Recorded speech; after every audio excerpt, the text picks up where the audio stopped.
No estará perdida aún la esperanza de 2000 años de ser un pueblo libre en nuestra tierra, la tierra de Sion y Jerusalén.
Jehová, Señor nuestro, cuán glorioso es tu nombre en toda la tierra.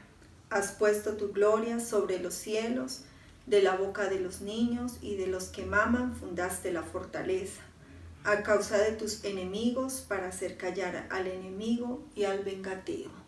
Oh sí, amado Dios, en esta mañana, Señor, estamos levantándonos como tu pueblo, ese pueblo que te ama, ese pueblo que desea esa comunión perfecta contigo, Señor. Y hoy te pedimos, bendito Dios, que seas tú manifestándote en medio de este culto con gran poder, con autoridad, que seas tú trayendo sobre nosotros de tu gloria, Señor. Hoy recibe nuestra alabanza, recibe nuestra exaltación, recibe toda la gloria de vida a tu nombre. Amén.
Maravillas en el pueblo de Israel.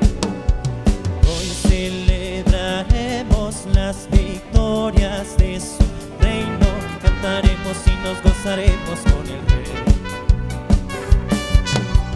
Todas las naciones cantarán que Cristo reina y que sentado en su trono Él reina con poder y autoridad. Jerusalén.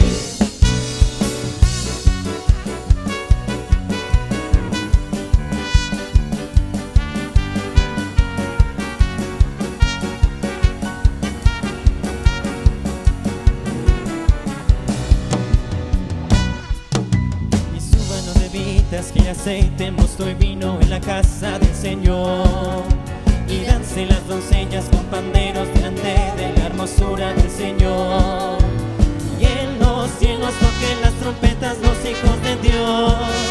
Los reyes de la tierra cantan, danzan con gritos de júbilo.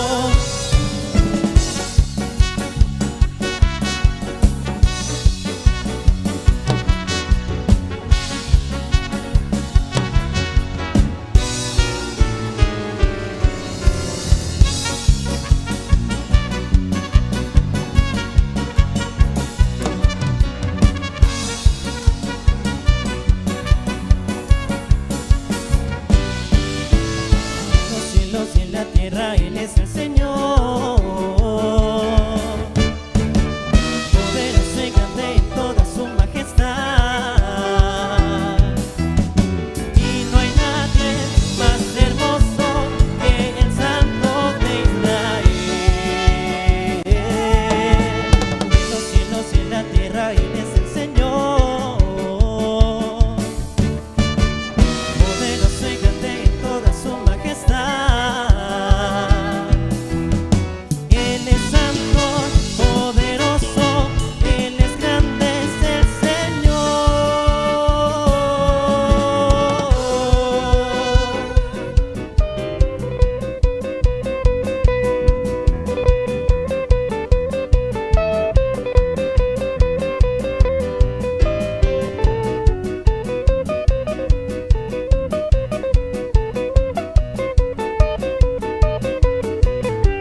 porque ha vencido a tus enemigos el Señor, porque han caído los muros de Jericó.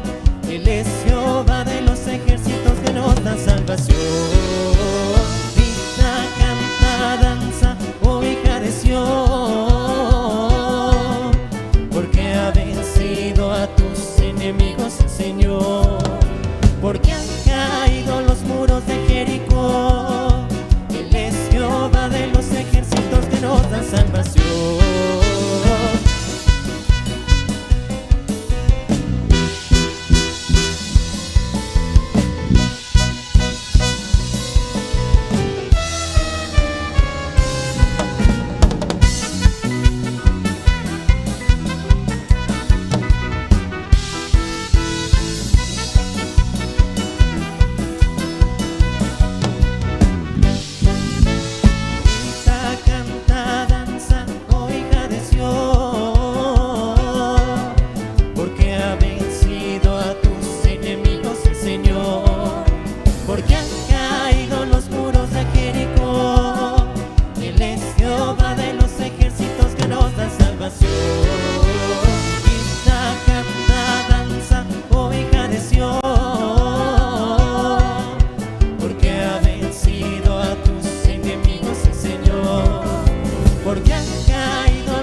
Cuando veo tus cielos, obra de tus dedos, la luna y las estrellas que tú formaste, digo, ¿qué es el hombre para que tengas de él memoria, y el hijo del hombre para que lo visites?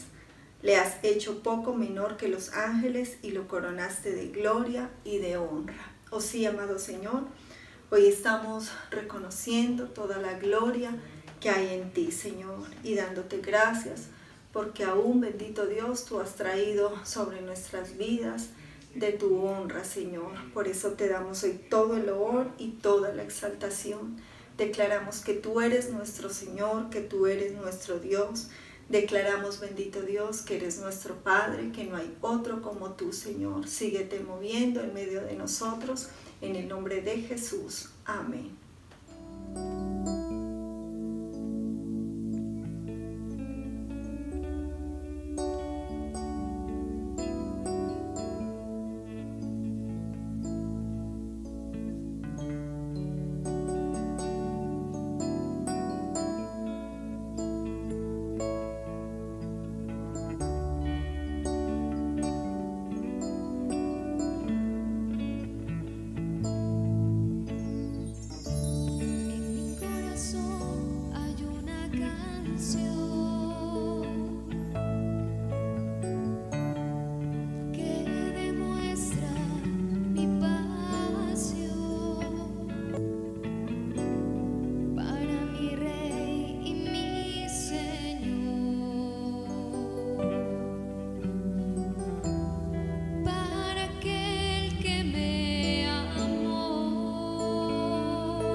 Alabaré a Jehová conforme a su justicia. Cantaré al nombre de Jehová el Altísimo. Oh sí, amado Dios, hoy queremos darte a ti toda la exaltación, Señor, darte gracias, porque este es el momento donde tú nos abres la Escritura, Señor, donde tú traes esa palabra viva y eficaz que nosotros necesitamos.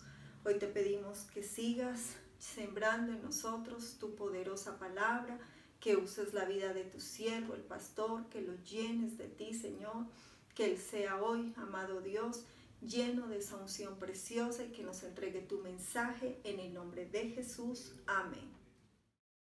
Gloria a Dios. Miremos por favor en el libro de Génesis, en el capítulo 11, en los versos 4 al 7. Dice, después dijeron, vamos, edifiquémonos una ciudad y una torre cuya cúspide llegue al cielo, y hagámonos un nombre, por si fuéramos esparcidos sobre la faz de toda la tierra. Jehová descendió para ver la ciudad y la torre que edificaban los hijos de los hombres, y dijo Jehová, el pueblo es uno, y todos estos tienen un solo lenguaje. Han comenzado la obra, y nada los hará desistir ahora de lo que han pensado hacer.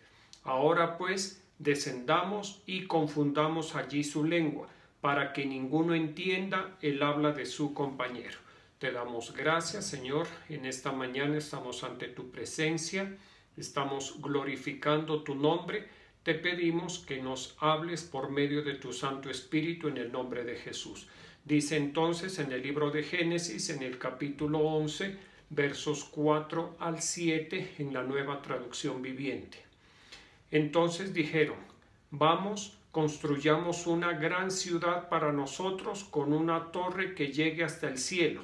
Eso nos hará famosos y evitará que nos dispersemos por todo el mundo. Pero el Señor descendió para ver la ciudad y la torre que estaban construyendo y dijo, miren, la gente está unida y todos hablan el mismo idioma. Después de esto, nada de lo que se propongan hacer les será imposible.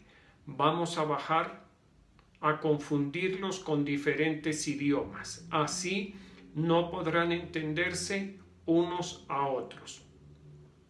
Bueno, este pasaje del libro de Génesis en el capítulo 11 es bastante interesante porque muestra un momento en la historia de la humanidad que pues es muy enigmático, podríamos decirlo, que muestra las posiciones que el hombre tiene, las iniciativas del ser humano que en muchas ocasiones pueden parecer locas, descabelladas, exageradas, pero lo que debemos entender es que el corazón del ser humano es así, y las iniciativas que el ser humano toma durante su propia vida y las iniciativas que como humanidad el ser humano toma, pues en muchas ocasiones son muy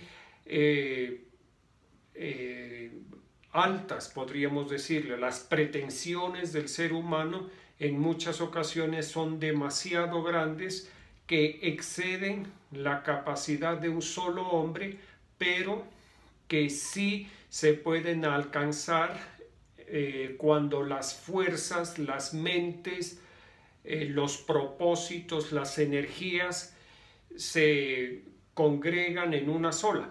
Y eso fue lo que sucedió con esta gente que está descrita en el capítulo 11 del libro de Génesis. Se pusieron de acuerdo, porque aquí dice, vamos, edifiquemos una torre cuya cúspide llegue al cielo. Lo primero que nosotros notamos es una iniciativa de los seres humanos, un acuerdo de los seres humanos, de los que existían en ese momento. ¿Con qué propósito? De construir una torre. ¿Y hasta dónde debía llegar la cúspide de la torre? Pues hasta el mismo cielo. Eso es lo que expresan estos versos. y uno debe tener en cuenta que esta iniciativa propia de los seres humanos buscaba restaurar la comunión con Dios que se había perdido en el huerto del Edén, cuando Adán y Eva desobedecen una orden explícita de Dios, cuando se salen, se zafan, tal vez sin pensarlo, sin quererlo, pero el resultado fue ese. Se zafaron de la autoridad del Dios creador, del Dios Señor que los había puesto para que cuiden, sojuzguen y disfruten del lugar del Edén donde Él tuvo a bien ponerlos. En ese momento la relación con Dios se dañó. Hay que tener en cuenta ese punto también.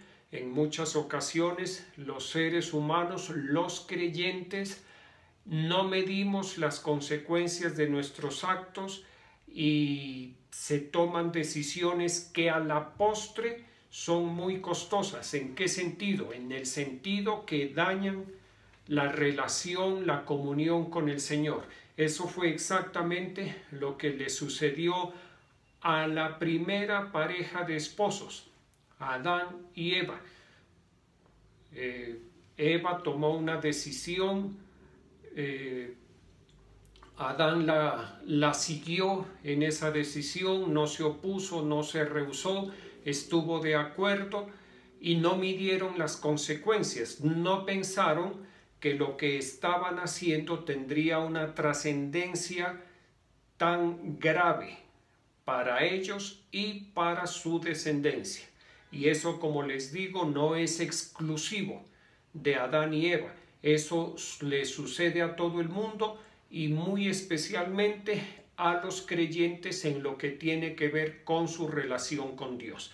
Entonces les decía que estos hombres de Génesis capítulo 11 se pusieron de acuerdo en ese propósito de hacer una torre cuya cúspide llegase hasta el cielo, y se entiende que lo que estas personas buscaban era llegar a donde Dios estaba y restaurar la relación con Dios poniéndose a su mismo nivel.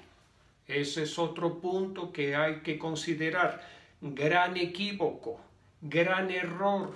El ser humano nunca puede ponerse a nivel de Dios, porque entre Dios y el ser humano hay un abismo de diferencia en todo, en todo, en todo. Eso no es necesario que lo expliquemos, que nos detengamos, porque en muchas ocasiones lo hemos visto.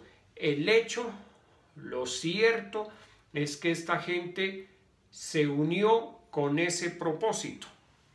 ¿Listo? Y también, aparte de llegar hasta el cielo, de ponerse a nivel de Dios, ellos buscaban darse celebridad a sí mismos, hacerse célebres, que ese grupo de personas, que esa generación, que esa población en ese momento, pues tuviera notoriedad, tuviera popularidad, renombre, tuviera fama, como dice en la Nueva Traducción Viviente, y aparte de eso, dedicar su vida a la construcción de esa torre. Que el sentido de la vida de estas personas fuera ese: construir una torre cuya cúspide llegue al cielo. No estaban haciendo un diseño vago, no, ellos querían una torre muy, muy grande. Y recordemos que los seres humanos en la antigüedad ya han hecho grandes edificaciones. Ahí están las pirámides de Egipto, que se construyeron aproximadamente hace 4.600, 4.800 años. Una obra extraordinaria. ¿Y por qué traigo a colación las pirámides de Egipto? Porque cualquiera piensa que lo que dice la Biblia en Génesis 11 es descabellado, es desproporcionado y es un invento, ¿sí? Que el hombre quiera construir una torre cuya cúspide llegue al cielo. No, no es un invento. De hecho, nada de lo que está en las Santas Escrituras es invención humana. Lo que está en las Santas Escrituras es inspiración divina. Dios, a través de las actuaciones propias de Él, da un mensaje inspirado en Él. Otra circunstancia, otro caso, Dios, inspirado en las actuaciones humanas, da un mensaje a su pueblo. En este caso, Dios, inspirado en las actuaciones humanas, nos quiere dar un mensaje a su pueblo y a su iglesia. Entonces les decía que el hombre se proponga esos proyectos macro, gigantescos, desproporcionados, no es raro. No pensemos que es mentira. Les decía, de hecho, las pirámides de Egipto hasta ahora están, que es una obra colosal. En este momento es colosal. Imagínense hace 4.800 años.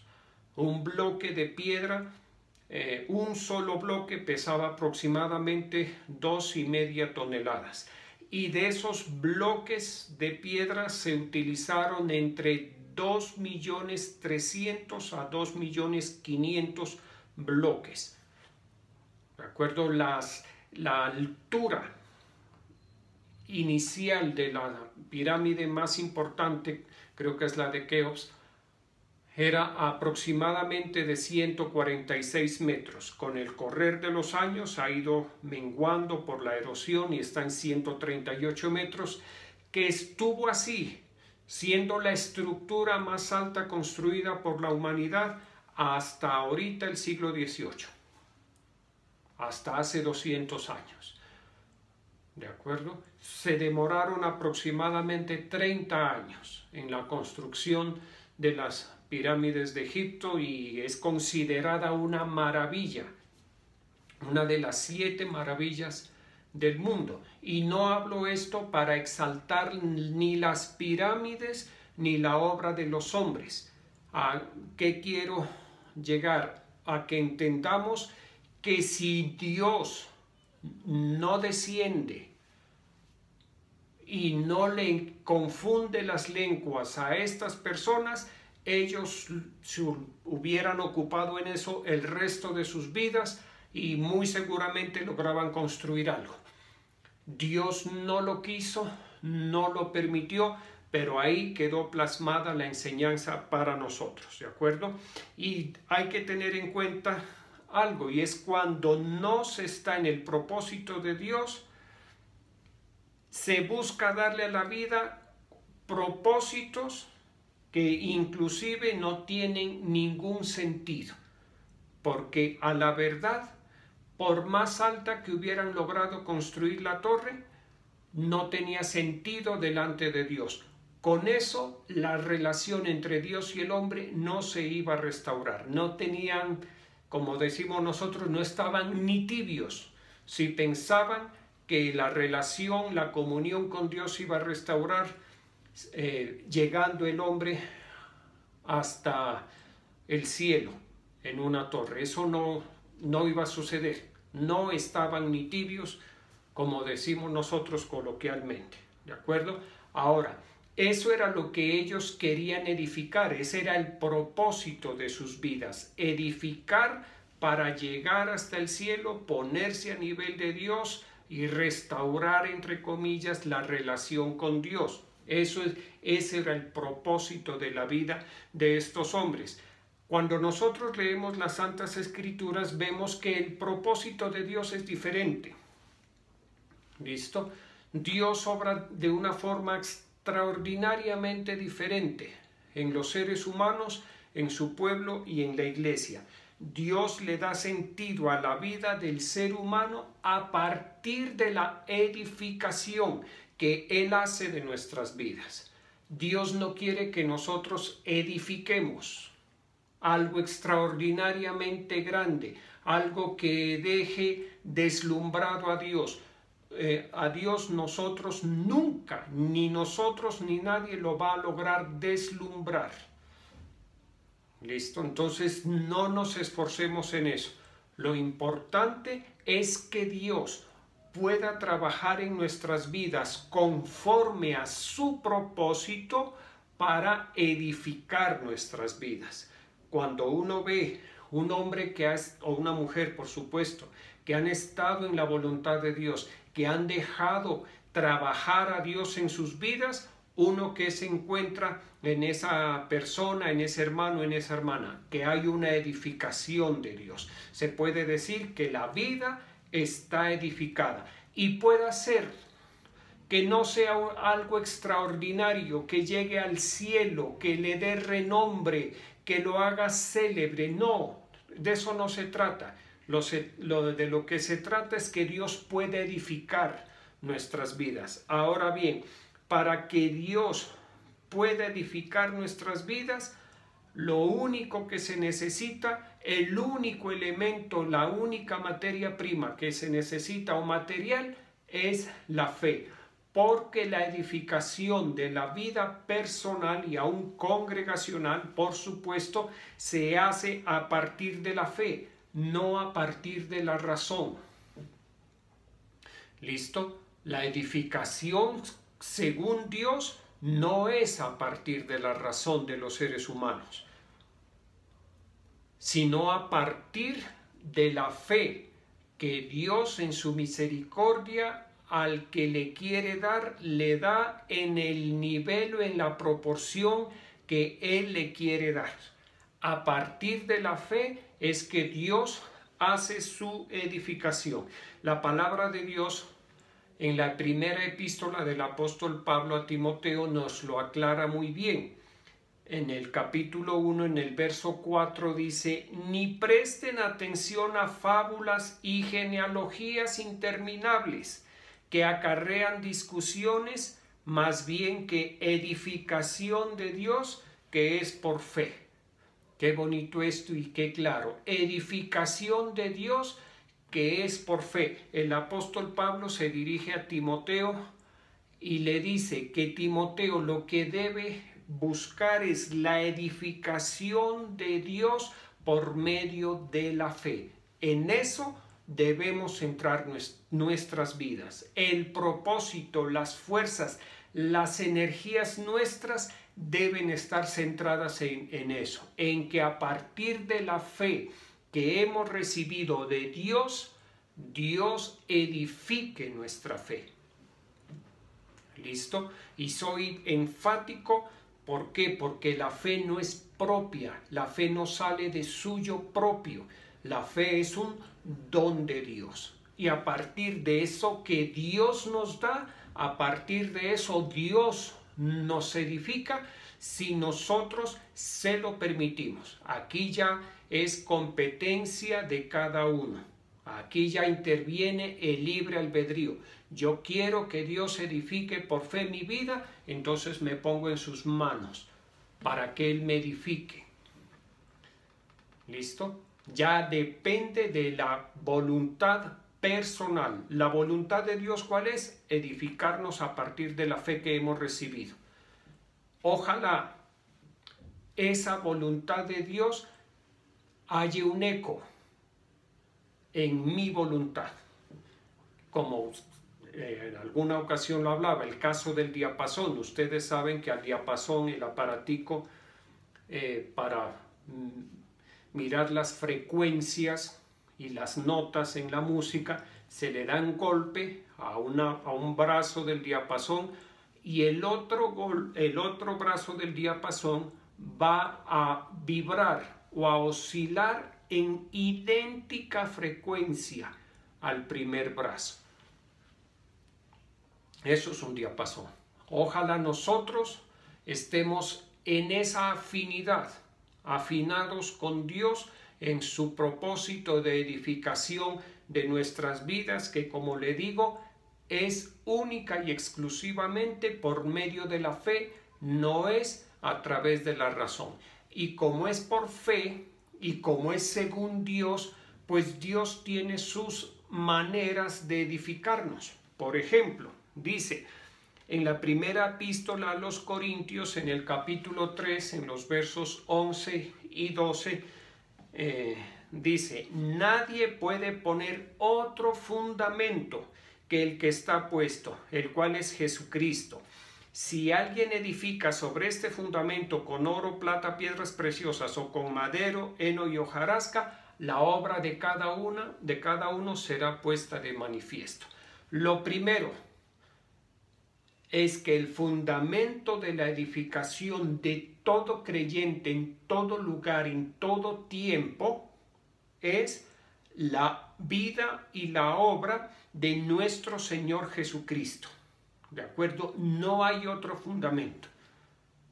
Eso tenemos que enfatizarlo y trabajarlo día tras día, semana tras semana. ¿Por qué? Porque en muchas ocasiones con facilidad ponemos otro fundamento. Por ejemplo, un fundamento equivocado es: yo quiero ser cristiano o voy a profesar la fe para que el Señor me prospere. Eso no es el fundamento. La prosperidad no es el fundamento. Alguien dirá: sí, pero en la tercera carta del apóstol Juan, en el capítulo 1, dice: amado, yo deseo que tú seas prosperado en todas las cosas y que tengas salud, así como prospera tu alma. Muy bien, excelente. Así dice. Pero qué bueno leer las dos primeras cartas del apóstol Juan y nos vamos a encontrar cómo el apóstol Juan, como perito arquitecto, pone clarito, sin lugar a dudas, el fundamento de nuestro Señor Jesucristo. ¿De acuerdo? Es muy bueno leer toda la Biblia, pero esas dos cartas, léanlas, eso es cortico. Y miramos cómo el apóstol Juan es clarito, enfático, diáfano, preciso, poniendo el fundamento. ¿Y por qué enfatizo eso? Preciso, porque el fundamento, para que se pueda edificar, debe estar muy bien puesto. ¿Cómo le parece que, volviendo a las pirámides de Egipto, es sorprendente la exactitud cómo la construyeron? Si la memoria no me falla, uno de los lados, un solo lado de la pirámide más importante, de la de Keops, tiene 200 metros de largo con unos milímetros, póngale 38. El otro lado tiene 200 metros y solo falla por 5 milímetros, o sea, es casi exacta. Ahora dirá: no, pero falló. Sí, pero es que en nuestro tiempo es una falla grande. ¿Listo? Pero hace 4.800 años que no habían los instrumentos de ingeniería, de topografía, de cálculo, para hacer las mediciones. Eso es una proeza. ¿Por qué traigo esto a colación? Porque el fundamento para que las pirámides pudieran sobrevivir 4.800 años tenía que ser exacto, preciso, muy bien puesto. Ahora, ¿qué diremos usted y yo con respecto al fundamento si no debe estar preciso, si vamos a vivir toda una eternidad con el Señor? El fundamento tiene que estar muy, muy, muy preciso. Y como lo dice aquí, el fundamento, que el que está, no se puede poner otro fundamento que el que está puesto, el cual es Jesucristo. Ese es el fundamento. A partir de ahí se puede edificar.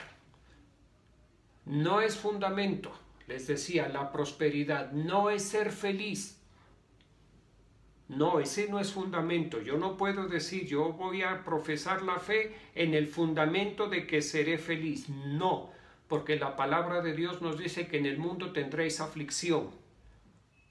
¿Listo? Y que aquí en la tierra, esto es un peregrinaje, es un valle de lágrimas. El fundamento es la vida, la obra, la enseñanza de nuestro Señor Jesucristo. Miremos en la primera epístola a los Corintios, en el capítulo 14, verso 12. Dice: así pues, ya que anheláis los dones espirituales, procurad abundar en aquellos que sirvan para la edificación de la iglesia.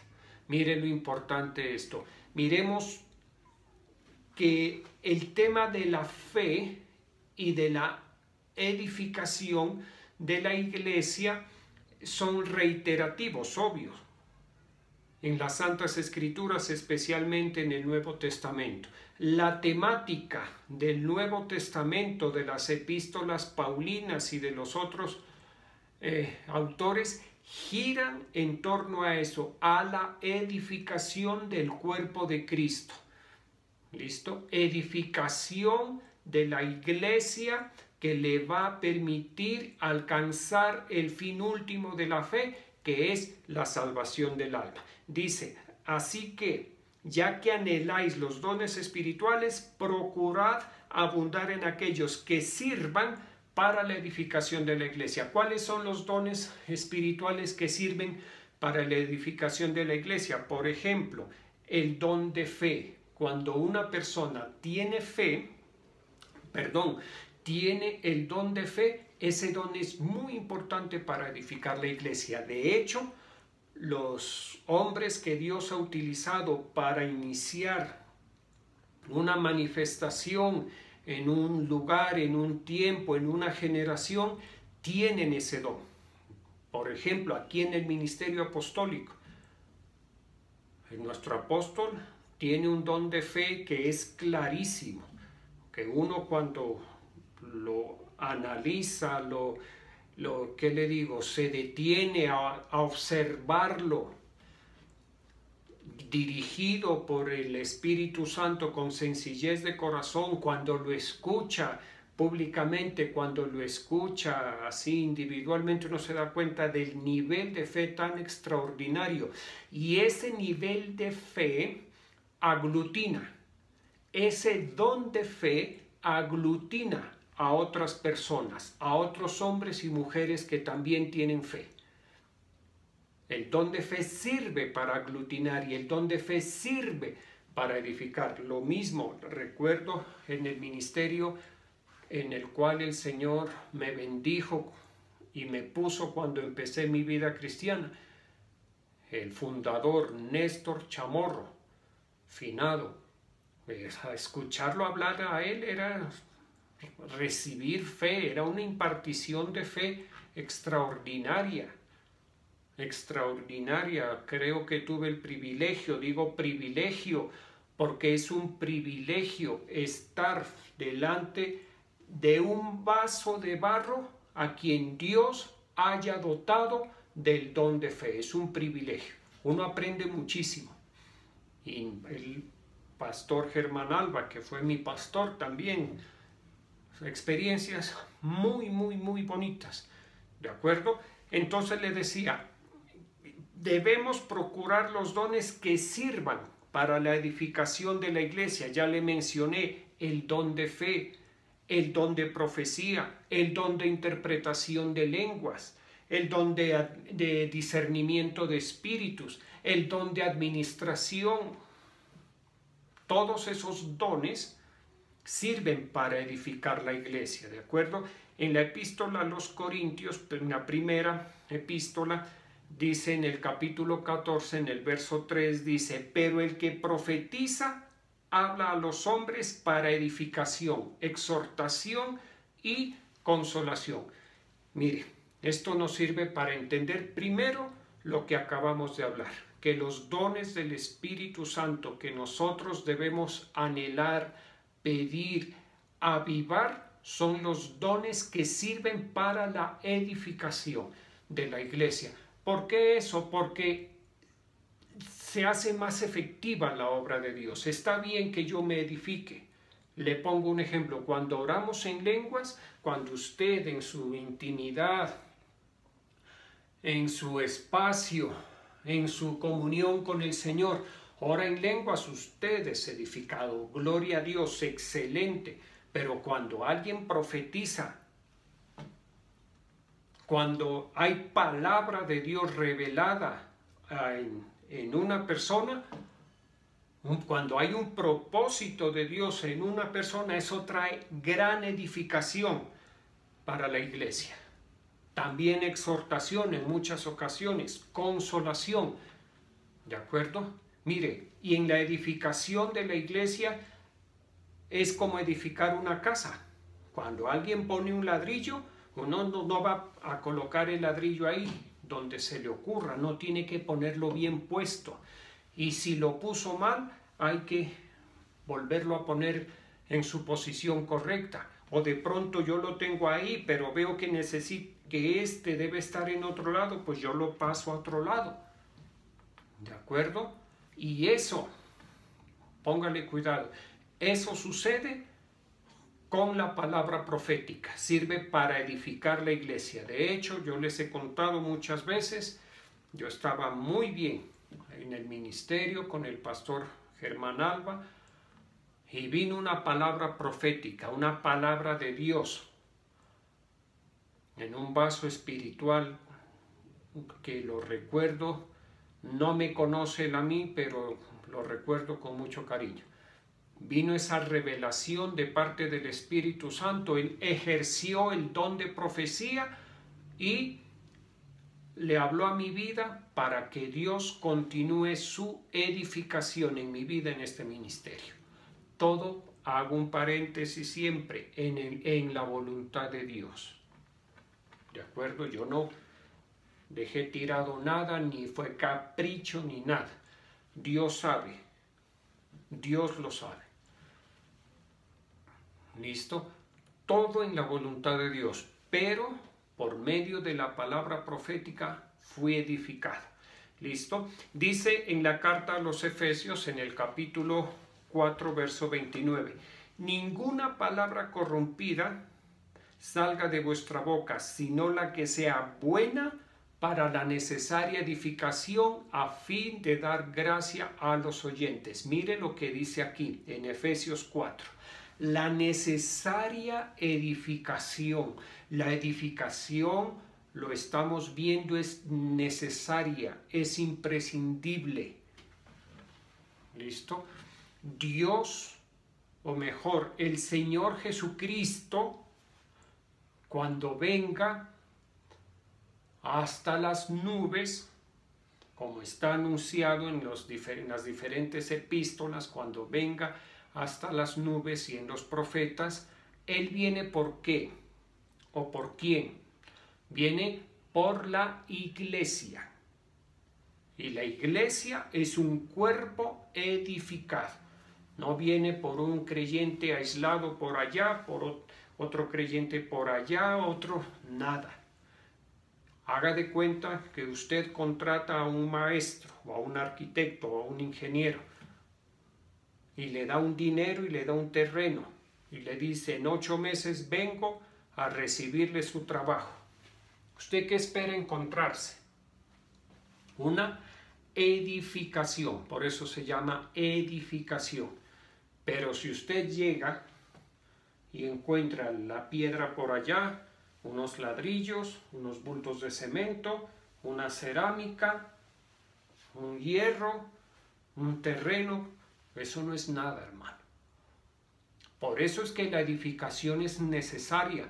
¿Para qué? Para que cuando el Señor Jesucristo venga, que está cerca, hoy está más cerca, lo único que yo puedo decir, como nos enseñaba nuestro apóstol en el discipulado, nosotros estemos edificados, el Señor encuentre su iglesia edificada.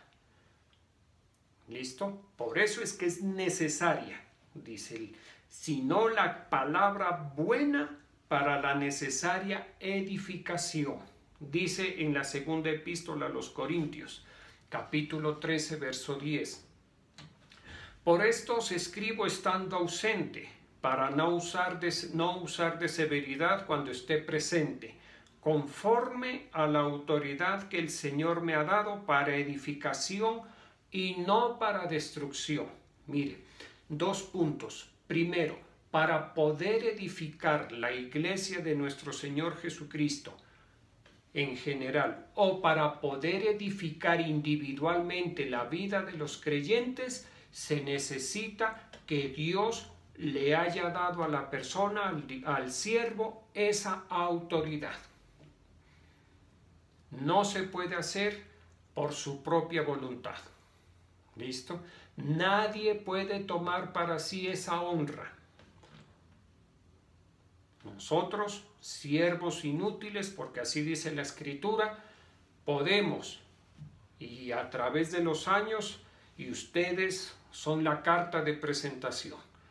Sus vidas edificadas son cartas de presentación de que nuestro Señor Jesucristo, por su misericordia, conforme a su voluntad y beneplácito, nos ha dado la autoridad para poder edificar, no para destruir. Cuidado. Oído, no para destruir. Mucho cuidado con eso. Es para edificar. Un verdadero siervo de Dios edifica, incrementa, le da estructura, le da forma, le da crecimiento, le da el bienestar, la bendición a los que están bajo su cuidado. Porque yo conozco con nombre propios pastores, entre comillas, siervos, que se han dedicado a destruir lo que otros, con la delegación y la autoridad, han tratado de edificar, o hemos tratado de edificar.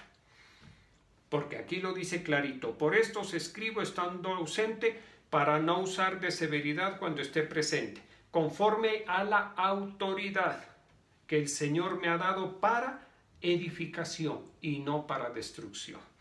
Leamos por favor en la epístola a los Romanos, en el capítulo 14, verso 19. Dice: por lo tanto, sigamos lo que contribuye a la paz y a la mutua edificación. Nosotros los siervos, los pastores, somos responsables de la edificación del cuerpo de Cristo. Esa es nuestra responsabilidad. Nosotros debemos velar por eso, porque la iglesia sea edificada como Dios la quiere ver. ¿Cómo la quiere ver Dios? Limpia, sin mancha, sin arruga, sin cosa semejante. Bien articulada, los diferentes miembros, bien articulados por las coyunturas y creciendo con el crecimiento que da Dios. Esa es responsabilidad de nosotros los siervos. Pero cada uno de nosotros, los discípulos, debemos conducirnos, comportarnos en el cuerpo de Cristo y aún en nuestra vida cotidiana, tener un comportamiento que favorezca la edificación del cuerpo de Cristo. Porque aquí dice que contribuya a la paz y a la mutua edificación. ¿Qué contribuye a la mutua edificación? Que cada uno de nosotros cumpla su responsabilidad. Vamos a orar. Te damos gracias, Señor Jesucristo. En esta mañana estamos delante de ti, te bendecimos, exaltamos y glorificamos tu nombre. Yo oro por los tributos que tus hijos, conforme a su fe y a su libre albedrío, presentan delante de ti, Señor. Gracias por estos tributos que te son debidos. Bendícelos y multiplícalos en el nombre de Jesús. Asimismo, Señor, estamos delante de ti en esta mañana, exaltándote, glorificándote, dándote gracias, especialmente por conservarnos la salud y por conservarnos la vida. Como lo decía nuestro apóstol en el discipulado, es un milagro que con 45,000 muertos más ya en Colombia, en este año, nosotros estemos intactos. Gracias a Dios. Gracias, Señor. Gracias por cuidar de nuestros familiares. Gracias por cuidar de nuestras vidas, de nuestra salud, de nuestro ministerio. Gracias, Señor Jesucristo. Todo es por ti, Señor. Y toda la gloria y toda la honra y toda la alabanza te pertenece única y exclusivamente a ti, Señor. Te damos en esta mañana todo el honor, toda la majestad, toda la exaltación y toda la gloria que a ti te corresponde, Señor.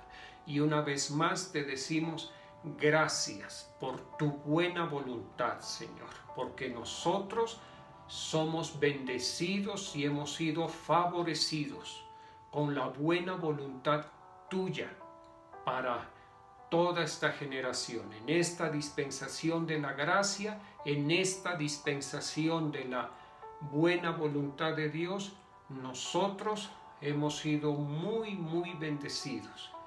Gracias, Señor. Ayúdanos a poner nuestros propósitos, nuestros esfuerzos en lo que contribuye a la edificación personal y a la mutua edificación como iglesia de Jesucristo que somos. Que estemos concentrados en ser edificados, en estar apartados, en estar dedicados a ti, Señor, como nos lo enseñaban en el discipulado. Que estemos muy dedicados, muy concentrados, que nuestra vida gire en torno a la santa dedicación a ti, a la debida dedicación a ti, porque eso es lo que nos corresponde a cada uno de nosotros, que nos ocupemos en nuestra salvación. Recordemos que Cristo viene, Cristo viene, Cristo viene, está a las portas, está cerquitica, está ad portas, a las puertas está su venida, y debemos ser vigilantes, no descuidados, no distraídos, no dejarnos distraer por nada, ni por los deseos de los ojos, ni por los deseos de la carne, ni por la vanagloria de la vida. Estar concentraditos, buscando el reino de Dios y su justicia, edificándonos mutuamente y buscando todo lo que contribuye a la paz y a la mutua edificación. En esta mañana oramos por nuestros apóstoles, por todo este ministerio. Clamamos por Colombia y porque tengas misericordia de Colombia, Señor. Permite, Señor Jesucristo, que los contagios disminuyan, los pacientes críticos disminuyan y prontamente vengan las vacunas, Señor. En el nombre de Jesús. Oramos por la paz de tu pueblo amado Israel, Señor, que guardes a Israel en tu paz. Yo bendigo la vida de tus hijos y tus hijas en el nombre del Padre, del Hijo y del Espíritu Santo. Amén. Un abrazo para todos.